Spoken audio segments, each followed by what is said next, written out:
प्रेरणास्पद कथाएं YouTube channel पर मैं धनंजय जैन आप सभी का हार्दिक अभिवादन करता हूं।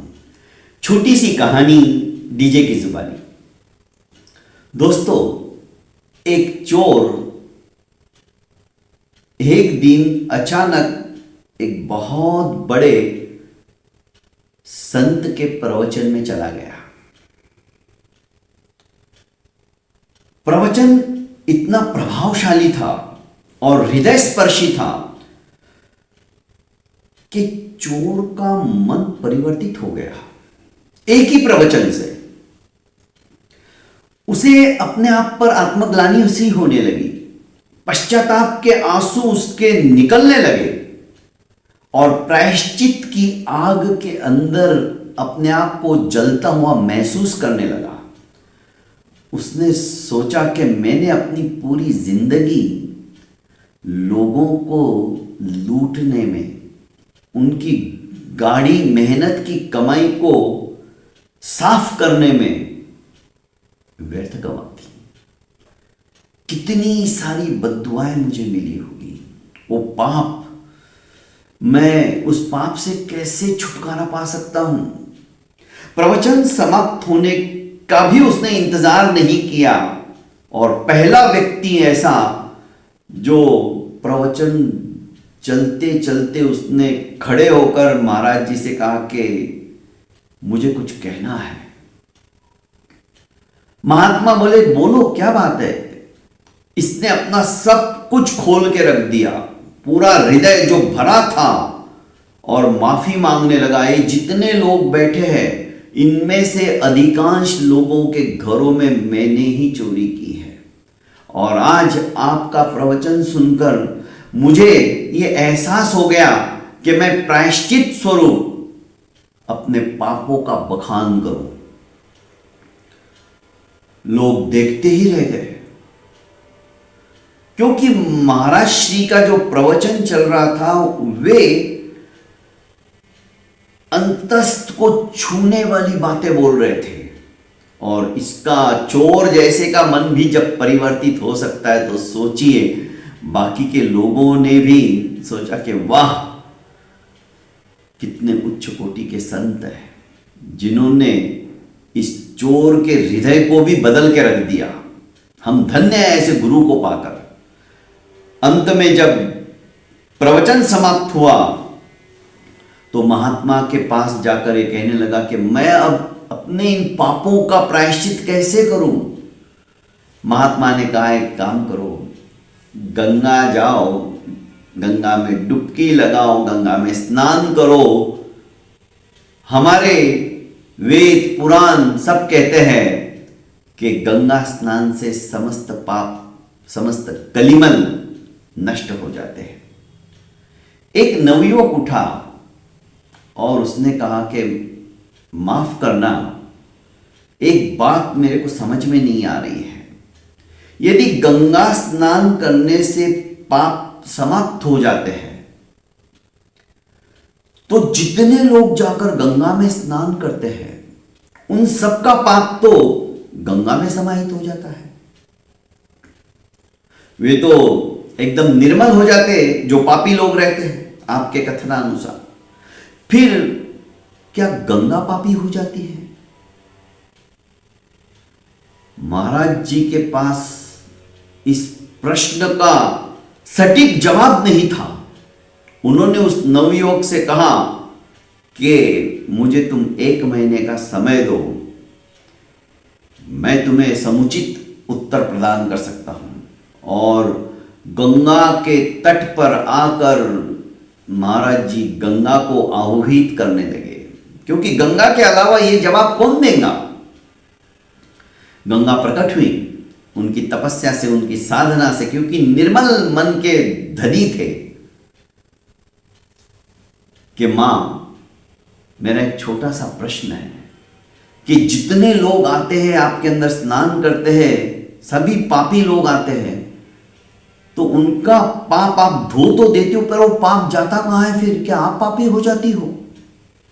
गंगा ने कहा कि महात्मन, मैं कैसे पापी हो सकती हूं? मैं तो पुण्य पाप जो भी मेरे यहाँ पे स्नान करने को आता है उनका वो सब प्रक्षाल करके मैं ऐसा कि ऐसा समुद्र को समर्पित कर देती हूं, मैं अपने पास वो रखती ही नहीं हूं। तो क्या समुद्र पापी है? ये तो आपको समुद्र ही बता सकते हैं। महात्मा समुद्र के पास जाते हैं, समुद्र से प्रश्न पूछते हैं। समुद्र कहता है कि मैं कैसे क्या पापी हो गया? सूर्य की प्रखर किरणों से जो जो गंगा के द्वारा प्रवाहित होकर जल मेरे अंदर समाहित होता है वो बाफ बनकर बादलों में परिणीत हो जाता है। ये तो बादल ही बता सकते हैं आपको। महात्मा बादलों की साधना करते हैं और बादलों को प्रसन्न करके वे पूछते हैं कि हे बादलों, मुझे बताओ कि गंगा का स्नान करने के पश्चात पाप समुद्र में जाता है, समुद्र में जो पाप तैरता है गंगा के प्रवाह का पानी के रूप में सूर्य के ताप से भाप बनकर बादलों में परिणीत हो जाता है, तो क्या वो पाप आप ढोते हो?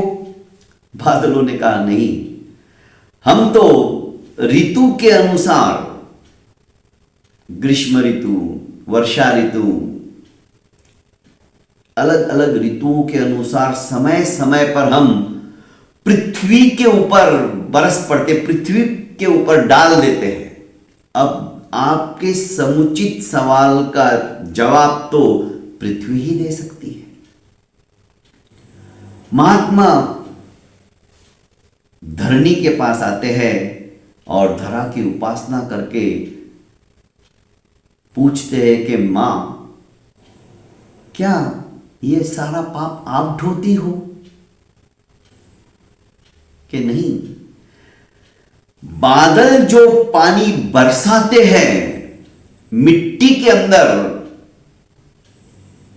वो समाहित हो जाते हैं अन्न के रूप में, उससे धन धान्य प्रकट होता है, धन धान्य उपजता है। अब तो मात्र और मात्र आपको अन्न देवता ही बता सकते हैं कि पापी कौन। अन्न देवता की आराधना की जाती है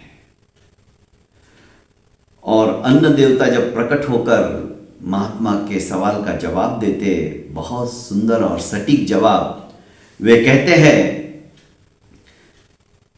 कि अन्न के अंदर जब वो पानी समाहित होकर अन्न तैयार होता है तो यही अन्न प्रत्येक व्यक्ति के बुद्धि के अनुसार उसको कर्म करने लगाता है और तदरूप वो पापी और पुण्यात्मा बनते हैं। कर्म की श्रृंखला इतनी जबरदस्त है कि जैसा वो अन्न खाता है उसकी परिणति उस समय क्या रहती है, उसके विचार उस समय क्या रहते हैं, उसकी सोच उस समय क्या रहती है। अन्न चबाते चबाते यदि हम अच्छे विचार करेंगे तो हमारे रक्त के अंदर जो अन्न से रक्त बनता है उसके अंदर भी उन विचारों का प्रभाव समाहित होता है। बुद्धि हमारी उसी तरह के कार्यकलाप करने के लिए हमें प्रेरित करती है। इसीलिए कहा है दोस्तों, जैसा खावे अन्न वैसा होवे मन। हमारा मन उस अन्न के अनुसार ही बुद्धि को सोचने के लिए मजबूर करता है और व्यक्ति किसी को लूटना है, किसी को खसोटना है, किसी को धोखा देना है, वैसे विचार उस अन्न के प्रभाव से हमारे मन मस्तिष्क में आते हैं। उसी अन्न के विचार यदि हमारे सात्विक रहे तो हमारे मन में आता है कि नहीं नहीं, हम किसी का भला करें, हम किसी का अच्छा करें, असहायों की सहायता करें, दुखियों के दुख को निवारण करने के लिए कुछ ना कुछ हम छोटा सा ही प्रयास तो भी करें। ये विचार उस अन्न की वजह से हमारे मन में आता है। तो दोस्तों, सीधी सी बात है ये कहानी में सच्चाई क्या है क्या नहीं उसमें मैं नहीं जाता हूं, पर यह बात जरूर इस कहानी के सार में बताना चाहता हूं कि हम जब भी प्रसाद पाते हैं, अन्न खाते हैं, तो उस समय हमारे विचार अत्यंत सात्विक होने चाहिए। हम अच्छा विचार करते करते यदि खाएंगे ना दोस्तों, हमारी बुद्धि भी पवित्र रहेगी, निर्मल रहेगी, और हम अच्छे कर्म करें उसके लिए भी प्रेरित करती रहेगी। बहुत बहुत धन्यवाद दोस्तों। प्रेरणास्पद कथा यूट्यूब चैनल को लाइक कीजिए, सब्सक्राइब कीजिए और ज़्यादा से ज़्यादा अपनों को शेयर कीजिए। प्रणाम।